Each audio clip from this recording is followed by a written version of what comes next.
चिंता मत करना नवे गांव वालों। हाँ, आपने शिव महापुराण की कथा सुनी है तो भोले बाबा तो जरूर आपके ऊपर प्रसन्न होंगे ही होंगे। हाँ, यश कीर्ति सम्मान जो भी आपको चाहिए आपकी यही तो विशेषता है, यही तो कल्पवृक्ष, इसीलिए तो इसको कल्पवृक्ष कहा गया है।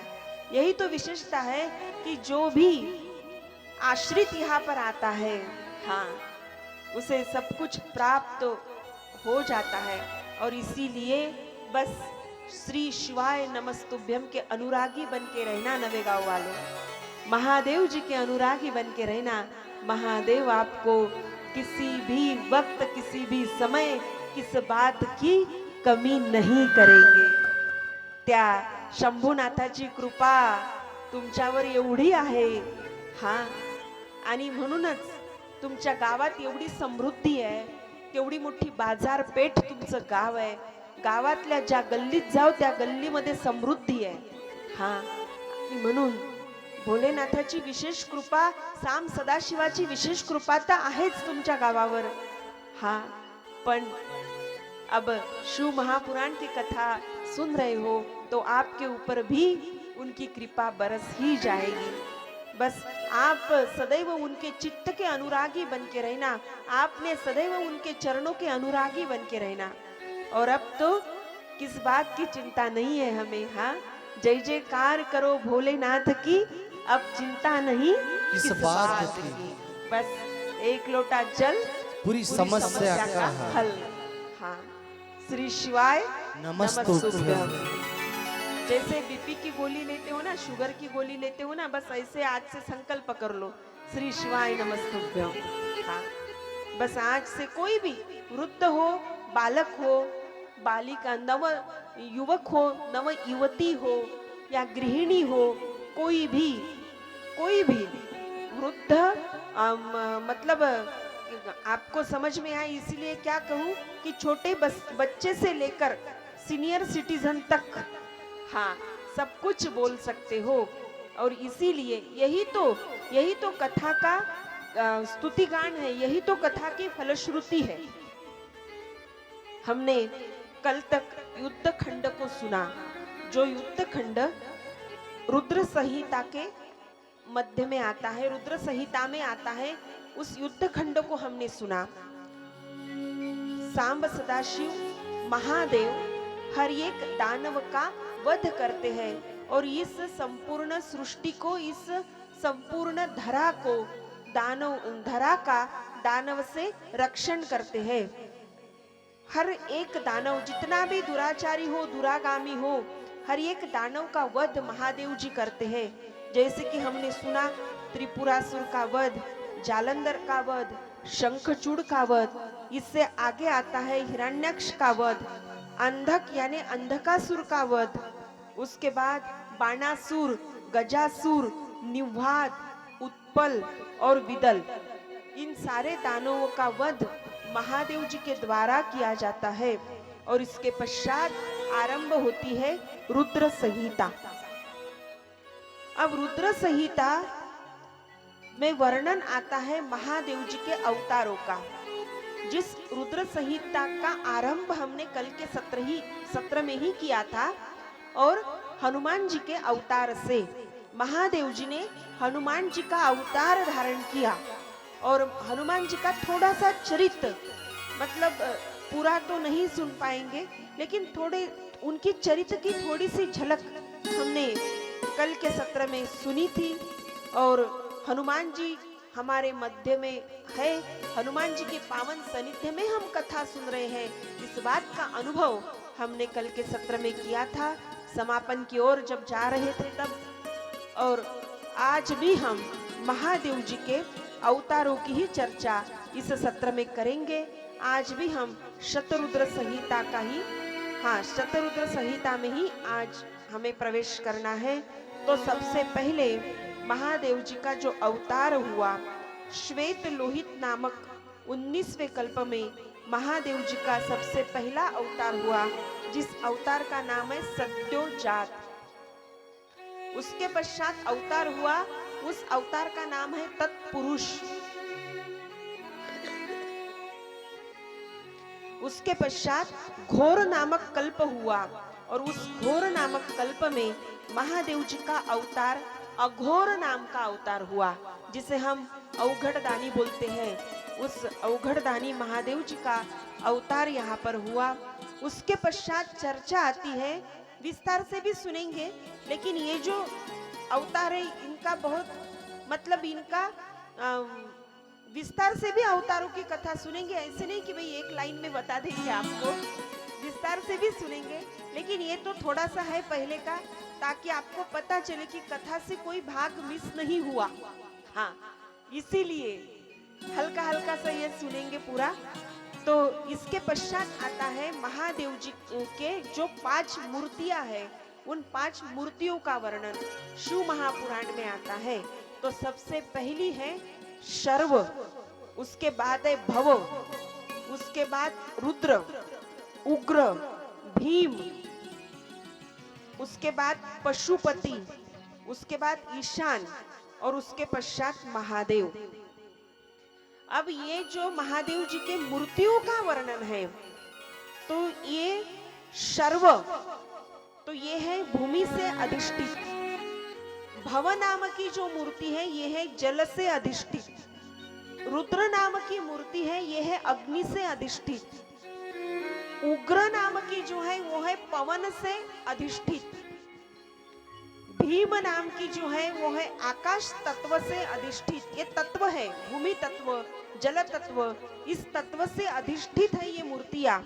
पशुपति नाथ की मूर्ति है क्षेत्रज्ञ में अधिष्ठित।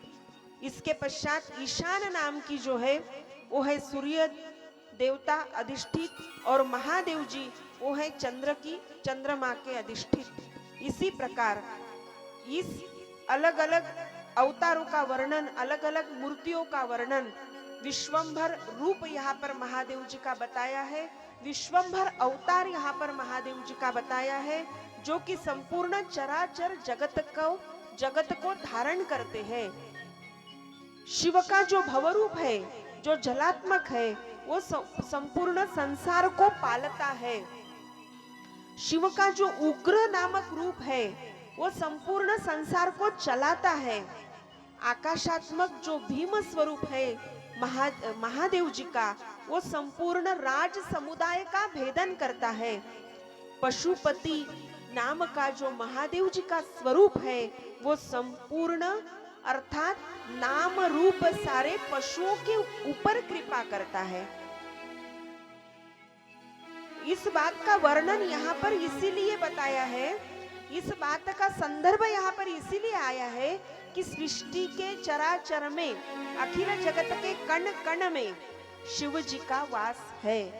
सिर्फ शिव जी मनुष्य पर ही कृपा नहीं करते, अपितु जो प्राणी है, जो पशु है, उनके ऊपर भी पशुपति नाथ बनकर महादेव जी कृपा बरसाते हैं।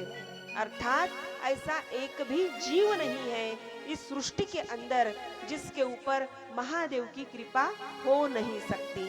सभी के ऊपर महादेव की कृपा का अधिष्ठान है। और इसी प्रकार सब मूर्तियों का, अवतारों का वर्णन यहाँ पर आता है। इसके पश्चात एक रूप और बताया है जो है मूर्त अमूर्त रूप, जो सब में व्याप्त है, जिस रूप का नाम है आत्मा। हम प्रस्तावना में इस विषय पर हमने अभ्यास किया कि आत्मा, हमारी आत्मा, सबकी आत्मा, जो शरीर हम यहाँ पर, जिस शरीर का हम यहाँ पर दर्शन करते हैं, उस संपूर्ण शरीरों में जो आत्मा स्थित है, वो आत्मा में भी महादेव जी का रूप है, वो आत्मा भी महादेव जी का तत्व है, वो आत्मा भी महादेव जी का अंश है। शरीर हमने सुना ना प्रस्तावना में, शरीर अलग है, शरीर के भीतर जो आत्मा है वो अलग है। तो शरीर का तत्व है जड़ तत्व और आत्मा का तत्व है चैतन्य तत्व। जड़ तत्व का परिवर्तन होता है, चैतन्य तत्व का परिवर्तन नहीं होता। जड़ है शरीर, इसीलिए शरीर की उम्र बताते हम, आत्मा की उम्र नहीं बताते। असं नाही म्हणत का आता आत्मा म्हातारा झाला बाई माझा, असं नाही म्हणत। हा, शरीर थकलं, हा, वय शरीराचं असतं, कारण शरीराचं जड तत्व आहे. जड़ तत्व का हमेशा परिवर्तन होता है, जड़ तत्व हमेशा परिवर्तनशील रहता है। और जो आत्मा है, जो आत्मा उस परमपिता शिव का अंश है, परमपिता शिव का स्वरूप है चैतन्य, और इसीलिए हमारे शरीर के अंदर जो आत्मा स्थित है, उस आत्मा का भी स्वरूप चैतन्यमय स्वरूप है। और वो आत्मा भी शिव स्वरूप है, अपितु उस आत्मा, वो आत्मा ही शिव का अंश है।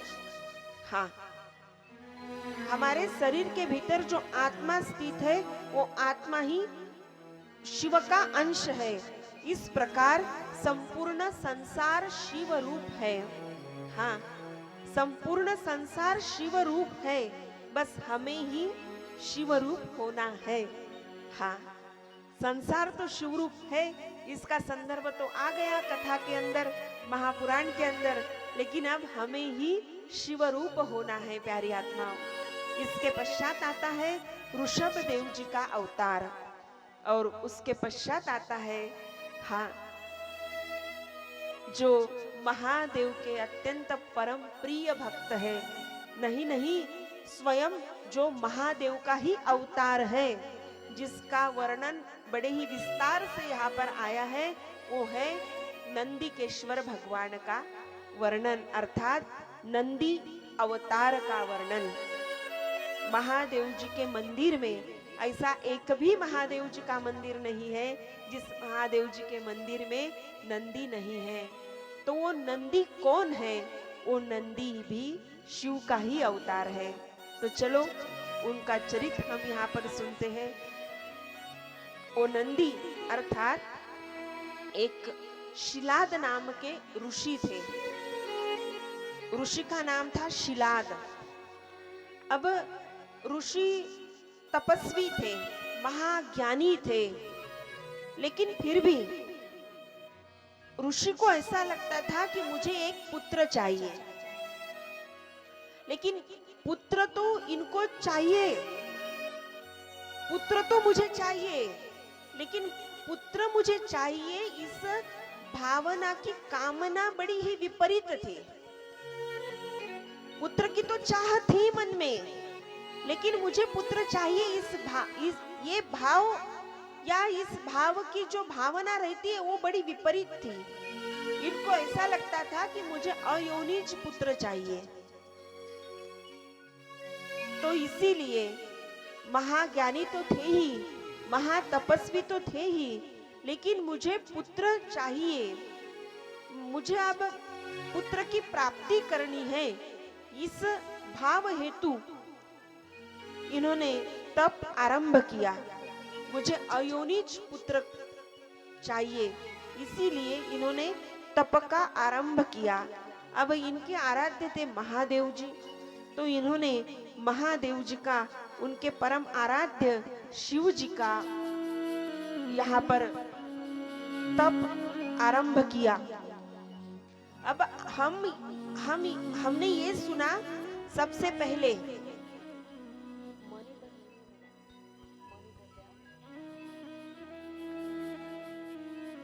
हमने सबसे पहले दिन ये सुना कि यहाँ पर सूत जी को प्रश्न पूछते हैं शौनकादि ऋषि। सबसे पहले दिन हमने ये सुना कि सूत जी को प्रश्न पूछते हैं शौनकादि ऋषि, और शौनकादि ऋषि जैसे जैसे प्रश्न पूछते हैं तो सूत जी शिव महापुराण के अनुसार उन सारे प्रश्नों का उत्तर देते हैं। अर्थात सबसे पहले हमने ये सुना, सबसे पहले दिन हमने ये सुना कि सूत जी शिव महापुराण की कथा शौनकादि ऋषियों को सुना रहे हैं।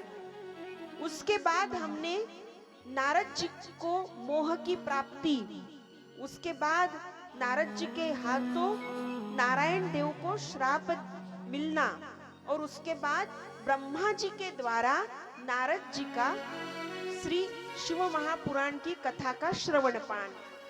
अब आज का जो प्रसंग है वो अवतार का वर्णन, आज के प्रसंग का वर्णन स्वयं नंदी सनकादिक ऋषियों के पास कर रहे हैं। सनकादिक अर्थात सनक, सनक, सनंदन, सनातन, सनत कुमार। ये भगवान श्री विष्णु का इस धरा पर सबसे पहला अवतार है। जिस 24 अवतारों की कथा, जिस 24 अवतारों का वर्णन श्रीमद् भागवत की कथा में आता है, श्रीमद् भागवत के महापुराण में आता है, तो उस वर्णन के अनुसार सनक, सनातन, सनंदन, सनत कुमार, ये जो सनकादि ऋषि है, अर्थात ये तो भाई है, एक दूसरे के बंधु है। 4 भाई, इनकी उम्र बड़ी है लेकिन छोटे बच्चे जैसे दिखते हैं। ब्रह्मचर्य का प्रसार करने हेतु महादेव श्री नारायण ने ये अवतार को धारण किया था। और यही सनकादि ऋषि को अब नंदी स्वयं खुद के अवतार की, अर्थात मुझे ये पद कैसे प्राप्त हुआ, मैं महादेव जी का महादेव जी का परम प्रिय भक्त कैसे बना, तो ये स्वतः के अनुभव सहित नंदी सनकादि ऋषियों के पास इस बात का वर्णन करते हैं, व्याख्यान करते हैं। तो नंदी कहते हैं कि मेरे पिताजी थे जिनका नाम था शिलाद ऋषि। अब उनकी कामना तो थी कि उनको पुत्र होवे, लेकिन भाव बड़ा विपरीत था। उनकी ये मांग थी कि मुझे अयोनिज पुत्र होवे। पहले से ही तो महान तपस्वी थे, महाज्ञानी थे, फिर भी अयोनिज पुत्र प्राप्ति हेतु उन्होंने तप का आरंभ किया। अब उनके आराध्य है शिव महादेव, तो उन्होंने महादेव की ही तपश्चर्या करी, महादेव का ही तप आरंभ किया। तप के पश्चात महादेव उनको प्रसन्न हुए, लेकिन तप इतने सालों तक किया महाराज, तप इतने सालों तक किया कि उनके शरीर के ऊपर मिट्टी के ढेरे बन गए। शरीर से मांस पूरा गल गया, पूरे मिट्टी के ढेरे बन गए। अब जैसे ही महादेव आते हैं और महादेव पुकारते हैं कि हे मेरे पुत्र शिलाद, तो पूरा मिट्टी का ढेर बना हुआ है संपूर्ण शरीर के ऊपर। तो शिलाद मुनि कहते हैं कि आप कौन हो? मैं स्वयं महादेव हूं। आप स्वयं महादेव हो? हाँ, मैं स्वयं महादेव हूं, तुझे आशीर्वचन सुनाने के लिए आया हूं। अगर आप स्वयं महादेव हो, क्या कहते हैं शिलाद मुनि, ये तो तपश्चर्या के कारण भक्त का अधिकार इतना बन जाता है। मुनि कहते हैं कि आप अगर स्वयं महादेव हो तो आपको इस बात का ज्ञान होना चाहिए था ना कि मेरे ऊपर सारे मिट्टी के ढेरे बने हुए हैं, मैं आपसे कैसे देख पाऊंगा। हाँ, अगर आप महादेव हो तो महादेव अपने शुभ करों से उनको स्पर्श करते हैं तो संपूर्ण मिट्टी का ढेर वहां पर गल जाता है और महादेव जी का दिव्य ज्योतिर्मय स्वरूप तेजोयमान आभा के साथ दैदीप्यमान स्वरूप का दर्शन शिलाद मुनि यहाँ पर करते हैं। माँ शिवानी भी साथ है, माँ शिवा भी साथ है, महादेवी भी महादेव जी के साथ है और कहते हैं कि बोल मेरे पुत्र तुझे क्या चाहिए। तो शिलाद मुनि कहते हैं कि मुझे पुत्र तो चाहिए लेकिन मेरा पुत्र अयोनिज होना चाहिए। बोले ठीक है, मैं तुझे आशीर्वाद देता हूं, तथास्तु। अब भक्त के प्रकार है, हाँ, भक्त के प्रकार है, अर्थार्थी भक्त, आर्त भक्त, ज्ञानी भक्त, जिज्ञासु भक्त। हम तो आपको प्रकार का, आपके सामने प्रकार का कथन करेंगे। आपको तय करना है कि आप कौन से कैटेगरी में आते हो। हाँ, भक्त के प्रकार है, ये आपको तय करना है कि आप कौन से कैटेगरी में आते हो। हम तो प्रकारों का वर्णन आपके सामने करेंगे। सबसे पहला है अर्थार्थी, जो स्वार्थ के लिए भगवान की पूजा करता है, अर्थार्थी खुद के स्वार्थ के लिए भगवान की पूजा करता है। स्वार्थ अगर पूर्ण होवे तो भगवान के मंदिर में भी जाना छोड़ देता है, वो है अर्थार्थी। हाँ, अब है आर्त। आर्त अर्थात संकट आया तो संकट में किसी को भी नहीं पुकारेंगे सिवाय भगवान के। अभिमन्यु की पत्नी उत्तरा, उसके पेट में गर्भ था और उस गर्भ का नाश करने के लिए अश्वत्थामा ने अस्त्र छोड़ा था। भगवान श्री कृष्ण द्वारिका के लिए निकल रहे थे। पांडवों की बहू थी उत्तरा। ऐसा नहीं था कि अपने ससुर के ऊपर उनके मन में कोई संदेह हो, ऐसा नहीं था। वो तो ये, उसको तो ये पता था कि मेरे ससुर भी शूरवीर है, मेरे ससुर भी महापराक्रमी है। अब महाभारत का युद्ध ही जीता था उन्होंने। हाँ, तो उनके शूर के प्रति, उनके मन में उनकी शूरता के प्रति, उनकी वीरता के प्रति उत्तरा के मन में संदेह नहीं था। लेकिन फिर भी इतने वीर महापराक्रमी ससुर सामने होने के बावजूद भी उत्तरा दौड़ कर जाती है, रथ में बैठने के लिए निकलते हैं श्री कृष्ण। तो श्री कृष्ण के पास दौड़ कर जाती है और कहती है कि पता नहीं मुझे ऐसा क्यों लग रहा है, मुझ पर बहुत बड़ा संकट आने वाला है, आप रुको थोड़ी देर। तो श्री कृष्ण को ये बात ज्ञात हो जाती है कि ये अश्वत्थामा का किया धरा है। हाँ, तो बाद में श्री कृष्ण उनको बचाते हैं और वही परीक्षित बनकर जन्म लेता है। तो संदर्भ ये है, तात्पर्य ये है कि उत्तरा है आर्त भक्त। अर्थार्थी, अर्थार्थी भक्त में ध्रुव का उदाहरण है, जिन्होंने तपश्चर्या की। काय पाहिजे ध्रुवा तुला? हा देवा, मला आढळपद देऊन टाका बरं। हाँ, बस खत्म हो गया। हाँ, ये है अर्थार्थी। उसके पश्चात आर्त, उसके पश्चात जिज्ञासु। तो जिज्ञासु भक्त अर्थात भगवान आप कैसे हो, भगवान आपका स्वरूप कैसा होगा। हाँ, हमने तो सुना है महादेव जी शिव महापुराण में कि आपका वर्ण कर्पूर के समान शुभ्र है। हमने तो सुना है कि कर्पूर के समान आप शुभ्र कांति के हो। तो क्या सच में आप ऐसे हो? जिज्ञासा, ये है जिज्ञासु भक्त। हाँ, और उसके पश्चात आता है भक्त का एक महत्वपूर्ण प्रकार, जो है ज्ञानी, ज्ञानी भक्त। तो जिज्ञासु भक्त में गोकुल की जो गोपिकाएं हैं उनका आप संदर्भ ले सकते हो।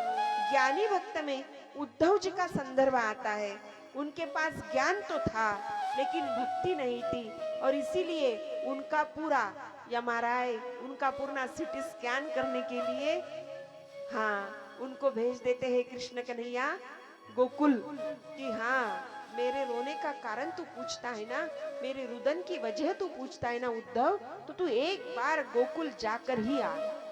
जैसे तू गोकुल जाकर आने के लिए निकले, तो जैसे ही वो आंगन खोदने लगे तो बस वहां पर भयानक प्रलया अग्नि के समान ज्वाला तैयार हुई।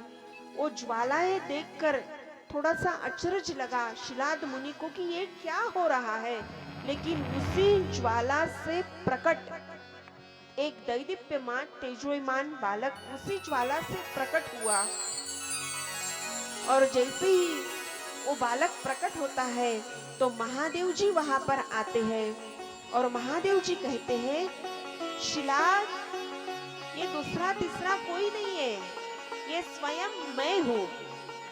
महादेव जी कहते हैं कि हे मेरे प्यारे पुत्र शिलाद, ये दूसरा तीसरा कोई नहीं है, ये स्वयं मैं हूँ, और इसीलिए इस दिव्य बालक का स्वरूप त्रिनेत्रधारी है।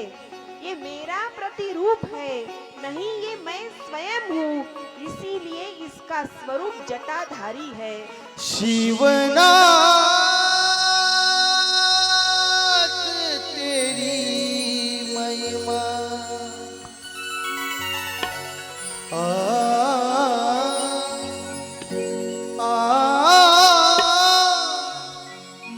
शिवनाथ तेरी महिमा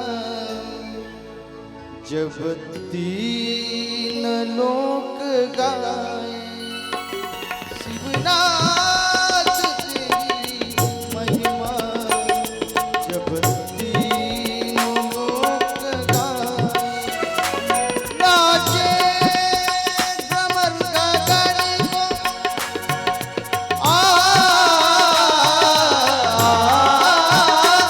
नाचे भ्रमर गगन को झूमे दशो दिशाएं।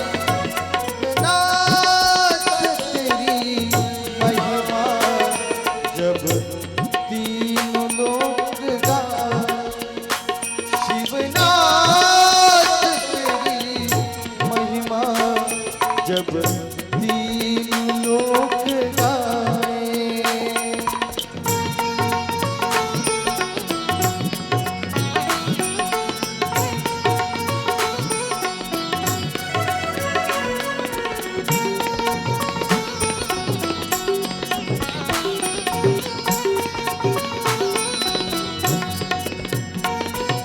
तू देव सबसे न्यारा तुझको नमन हमारा।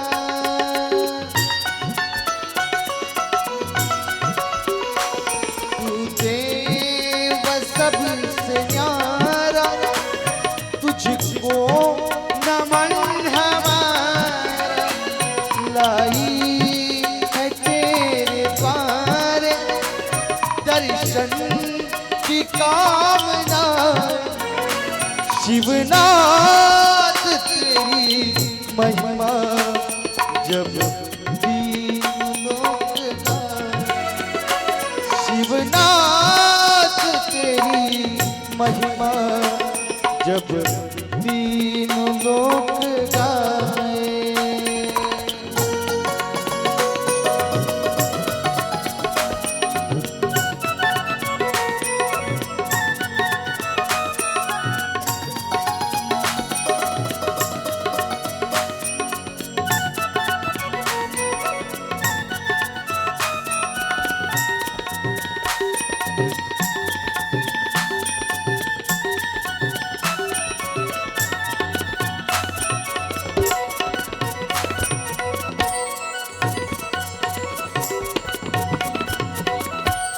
मस्तक पे चंद्र आधा है रूप तेरा सादा।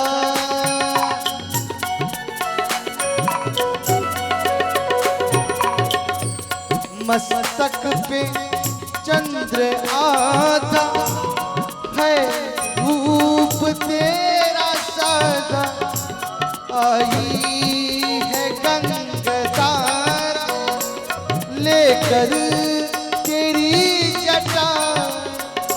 शिवनाथ तेरी महिमा जब तीन लोक गाए। शिवनाथ तेरी महिमा जब तीन लोक गाए।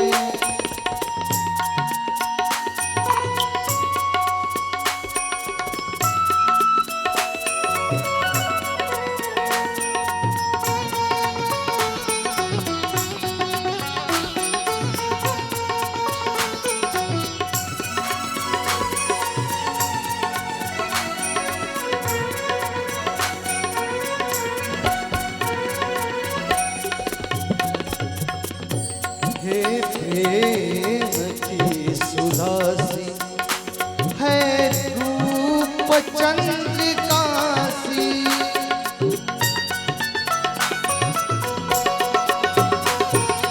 प्रेम की सुधासी है रूप चंद्रिकासी।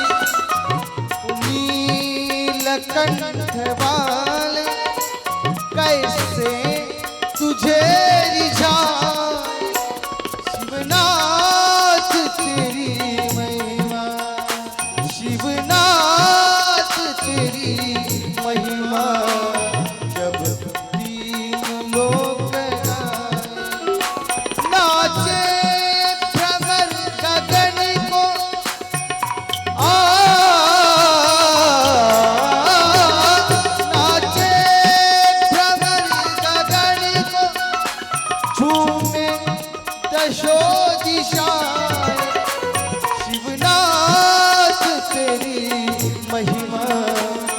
तीन लोक गाए, जब तीन लोक गाए, जब तीन लोक गाए,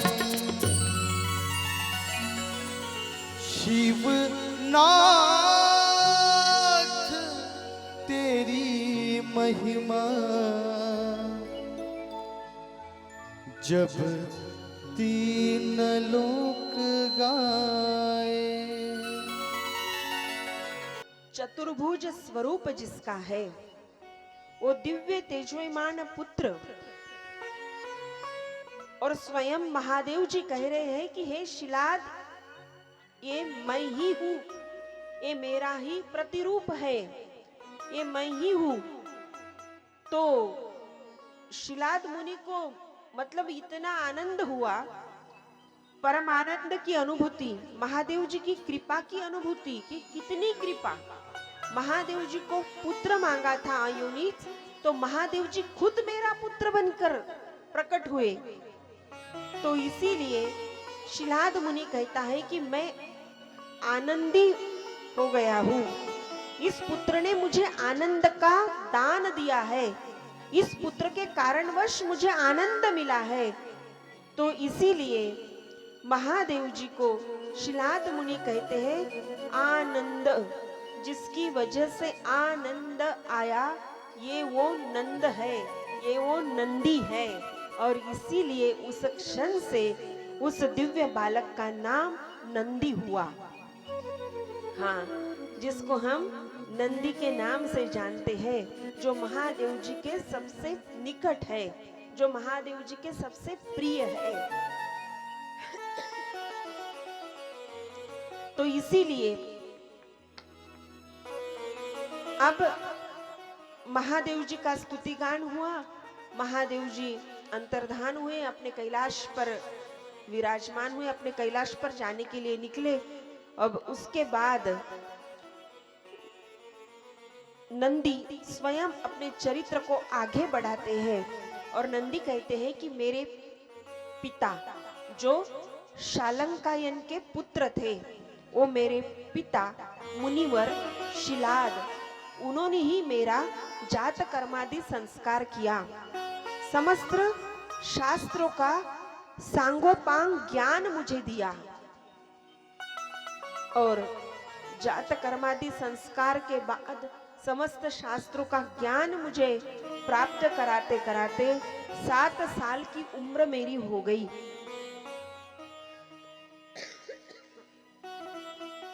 और 7 साल की उम्र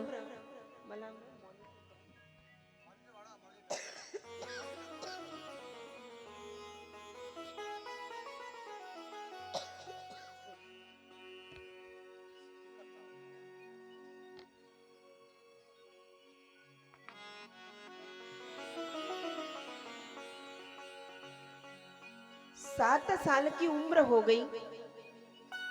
और 7 साल की उम्र होने के पश्चात मेरे मित्र वरुण मुझे देखने के लिए आए। अब चर्चा हुई, विचार परामर्श हुआ, मेरे प्राकट्य का पूरा प्रसंग मेरे पिताजी ने वरुण देव के सामने कथन किया। तो बातों बातों में वरुण देव ये बात कह गए कि हाँ, 7 वर्ष की तेरी आयु हो गई ना नंदी। तो नंदी कहते हाँ, बस अब तेरा तो 1 ही साल बचा है, तेरी उम्र तो 8 साल की ही है, उसके बाद तू जीवित नहीं रह पाएगा। अब शिलाद मुनि तो चिंता में पड़ गए कि ये कैसी बात है, इस बात का ज्ञान मुझे महादेव जी ने क्यों नहीं कराया, ये बात मुझे महादेव जी ने क्यों नहीं बताई। ये तो बताई महादेव जी ने, ये तो बात बताई कि ये महादेव जी का अवतार है, लेकिन 8 साल की उम्र में ही इसकी मृत्यु होगी, इस बात का ज्ञान मुझे अभी तक नहीं था। तो विलाप करने लगे शिलाद मुनि, दुख हुआ उनको, विलाप करने लगे। अब क्या करूं, मेरे पास कुछ भी नहीं है, मैं क्या कर सकता हूं। वरुण ने जो कथन किया वो मिथ्या तो नहीं हो सकता, वरुण की वाणी मिथ्या तो नहीं हो सकती, वरुण का वचन असत्य तो नहीं हो सकता, सत्य वचन ही वरुण ने सुनाया। अब 8 साल, तू तो 7 साल का है नंदी, अब एक ही साल बचा है और 1 साल के बाद तू क्या मुझे छोड़कर जाएगा? नहीं, मैं नहीं तुझे छोड़कर जाने दूंगा। अरे 7 साल तो शास्त्र का अभ्यास करने में निकल गए, हाँ, और अब एक ही साल बचा है।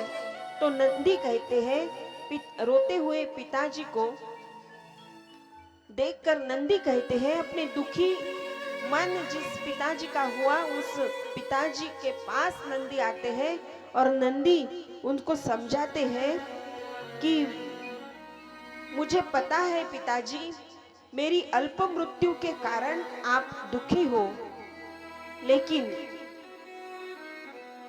आपके मुंह से हमने कई बार महादेव जी की कृपा का कथन सुना, आपके मुख से हमने कई बार महादेव जी की कृपा का व्याख्यान सुना और इसीलिए महादेव जी के ऊपर हमें भरोसा है।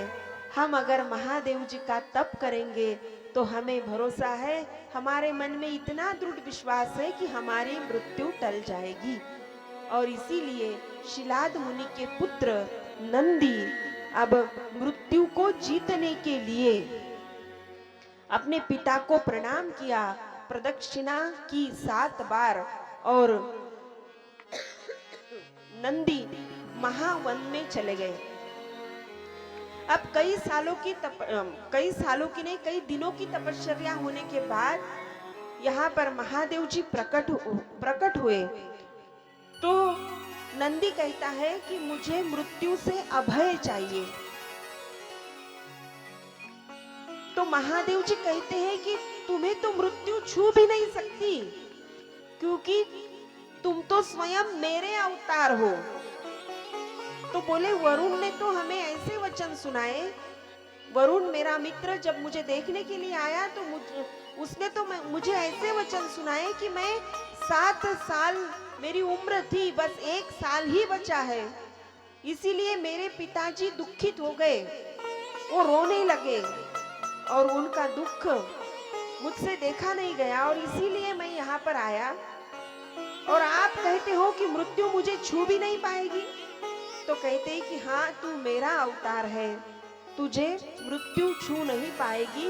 उस बात का अर्थ ये था कि धरा पर, इस पृथ्वी पर तेरा वास्तव्य 8 साल का ही था।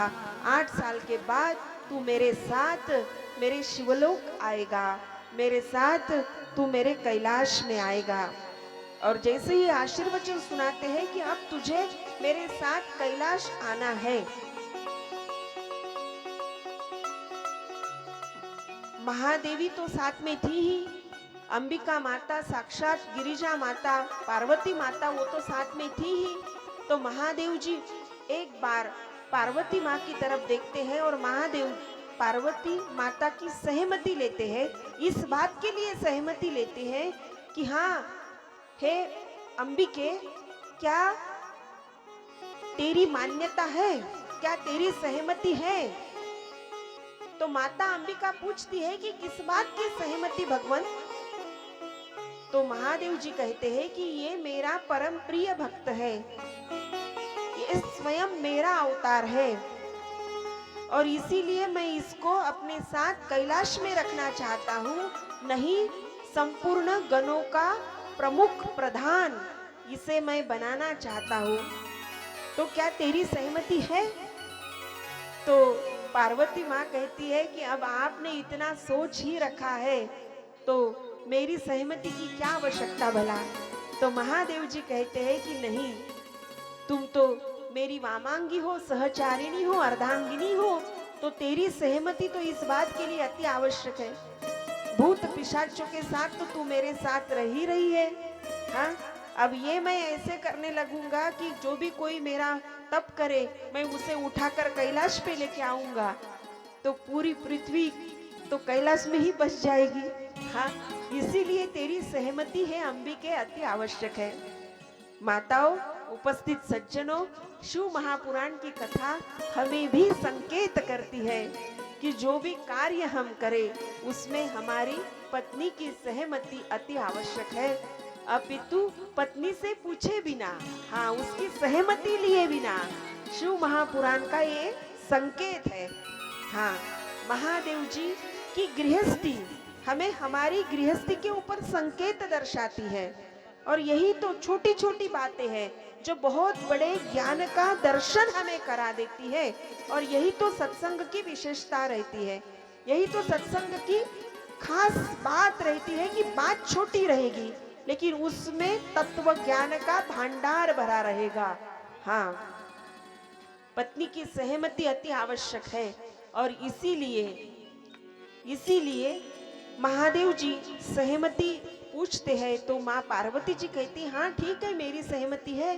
तो क्या करते हैं महादेव जी, उनके गले में जो नरमुंडों की माला रहती है उसमें से एक सिर निकालते हैं और वो एक सिर नंदी के गले में बांध देते हैं और नंदी को कहते हैं कि आज से तू मेरे कैलाश में मेरे साथ चलेगा, वहां पर मेरा परम भक्त बनकर रहेगा, वहां पर तू मेरा परम भक्त बन के रहेगा। और संपूर्ण गणों का प्रधान, जो भी गणों को जो भी निर्णय लेना है तो वो मेरे पास नहीं आएंगे, पहले तुझे पूछेंगे और बाद में तेरी सहमति से वो गण फिर मेरे पास आएंगे। इतने अधिकार प्राप्त हुए नंदी को। तो नंदी कहता है कि हे प्यारे भगवान, आपने मुझे इतने अधिकार दे दिए, अब थोड़ा सा ऋण चुकाने के लिए मुझे तो कुछ करना पड़ेगा।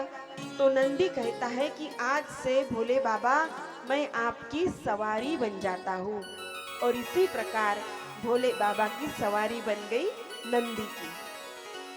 आपने इतने अधिकार मुझे दिए हैं तो आपका ऋण चुकाने के लिए मुझे कुछ ना कुछ तो ये तो मेरा दायित्व है, ये तो शिष्य का दायित्व रहता है महाराज जी। गुरु की तरफ से जितना भी मिले, हाँ, लेकिन थोड़ा सा क्यों न हो, हमारे जो भी कोई है हमसे बड़े, उनसे जो मिले तो थोड़ा सा, अपन म्हणतो ना फूल नहीं फुलाची पाकळी, हाँ, थोड़ा सा भी उनका ऋण हमें चुकाना चाहिए। और इसीलिए यहाँ पर नंदी कहता है कि बाबा आज से मैं आपकी सवारी बनूंगा। मेरा भोला है भंडारी, करे नंदी की सवारी, शंभुनाथ रे भोलेनाथ रे। मेरा भोला है भंडारी, करे नंदी की सवारी, शंभुनाथ रे भोलेनाथ रे। भोले भोले भोले भोले भोले भोले भोले भोले भोले भोले भोले भोले भोले भोले। मेरा भोला है भंडारी, करे नंदी की सवारी, शंभुनाथ रे भोलेनाथ रे। भोले भोले भोले भोले भोले भोले भोले भोले भोले भोले भोले। जय हो।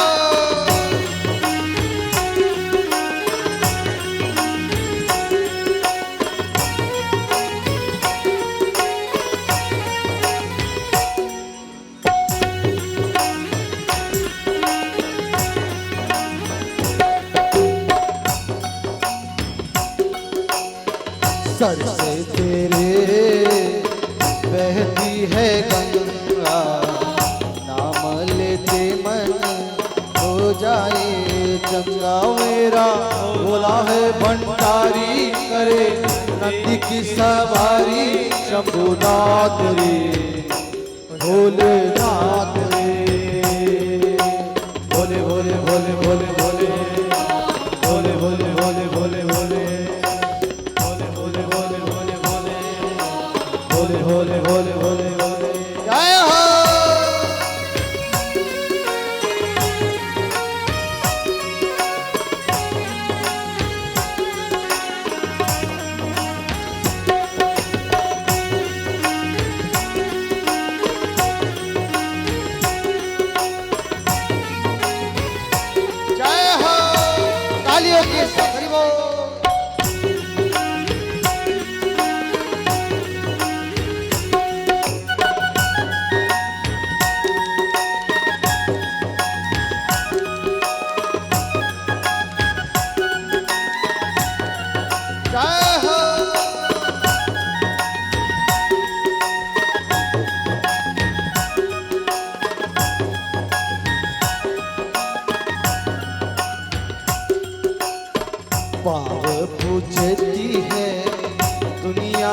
सारी पाव पूछती है दुनिया ये सारी, जिनका नाम है जटाधारी। ओ मेरा भोला है भंडारी, करे नंदी की सवारी शंभुनाथ रे, भोलेनाथ रे। आहा। भोले भोले भोले भोले भोले भोले भोले भोले भोले भोले भोले भोले भोले भोले भोले भोले भोले भोले।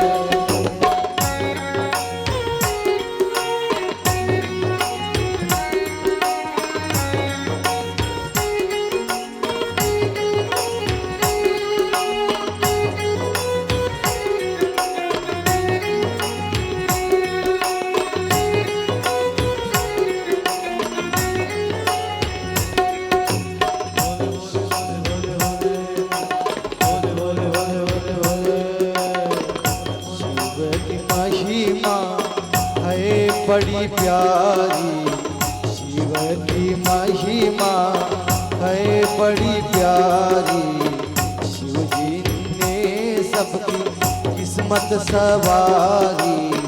शिव की महिमा है बड़ी प्यारी, शिव जी ने सबकी किस्मत सवारी। ओ मोरा भोला है भंडारी, करे नंदी की सवारी शंभुनाथ रे, भोलेनाथ रे।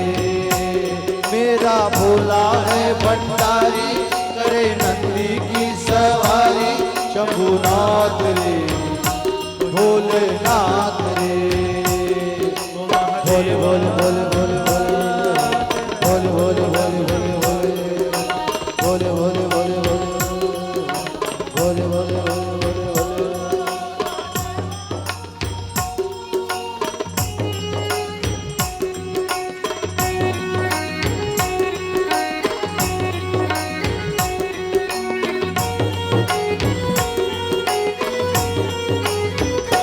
जय हो हरि बोल, श्री शिवाय नमस्तुभ्यं।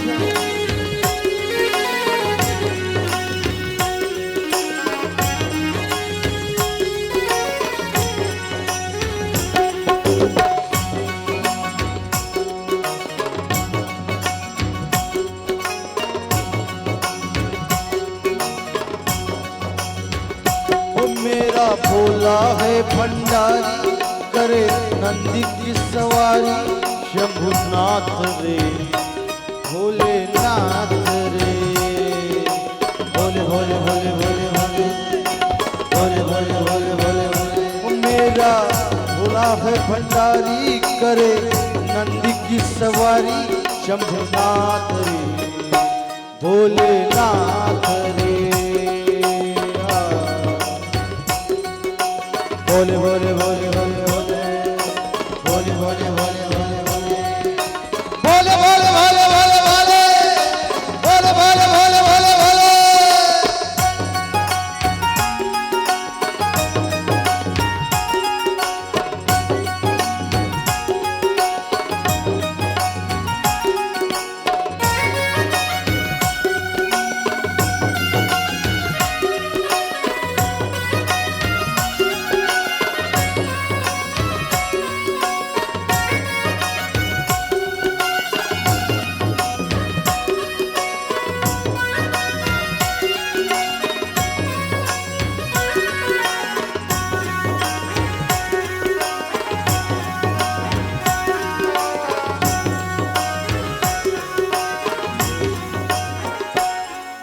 श्री शिवाय नमस्तुभ्यं, श्री शिवाय नमस्तुभ्यं, श्री शिवाय नमस्तुभ्यं, श्री शिवाय नमस्तुभ्यं।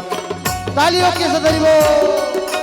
श्री शिवाय नमस्तुभ्यं, गाइए। श्री शिवाय नमस्तुभ्यं, श्री शिवाय नमस्तुभ्यं, श्री शिवाय नमस्तुभ्यं, श्री शिवाय नमस्तुभ्यं, श्री शिवाय नमस्तुभ्यं, श्री शिवाय नमस्तुभ्यं, श्री शिवाय नमस्तुभ्यं, श्री शिवाय नमस्तुभ्यं, श्री शिवाय नमस्तुभ्यं, श्री शिवाय नमस्तुभ्यं श्री शिवाय नमस्तुभ्यं गाइए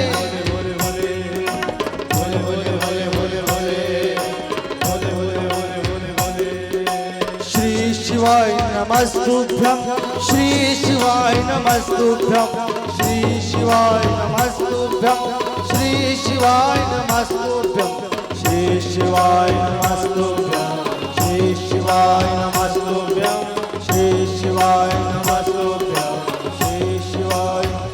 वो मेरा भोला है भंडारी करे नंदी की सवारी शंभुनाथ भोलेनाथ रे आहा भोले भोले भोले भोले भोले भोले भोले भोले भोले भोले भोले भोले भोले भोले भोले भोले भोले भोले मेरा भोला है भंडारी करे नंदी की सवारी शंभुनाथ भोलेनाथ रे आहा